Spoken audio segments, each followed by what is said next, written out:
मेरे प्यारे दीपरसा लोग, आपने मुझे बहुत प्यार दिया, सम्मान दिया।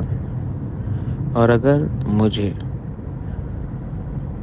कल से भूख हड़ताल भी करना हो जब तक मेरा सांस चला जाए तो मैं करूँगा।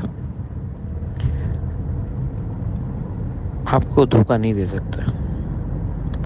और जितना भी बीमार हूँ मुझे कोई परवाह नहीं, फास्ट अनटू डेथ कर लूँगा।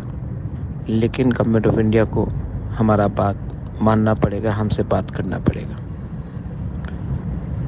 मैं वेट कर रहा हूँ, और अगर कल तक नहीं हुआ तो आपका बुबागरा फास्ट अनटू डेथ कर लेगा, लेकिन अपने तिपरासा को कुछ देगा। ये मैं आपको मैसेज देना चाहता हूँ। जिसको सुनना है सुन लो।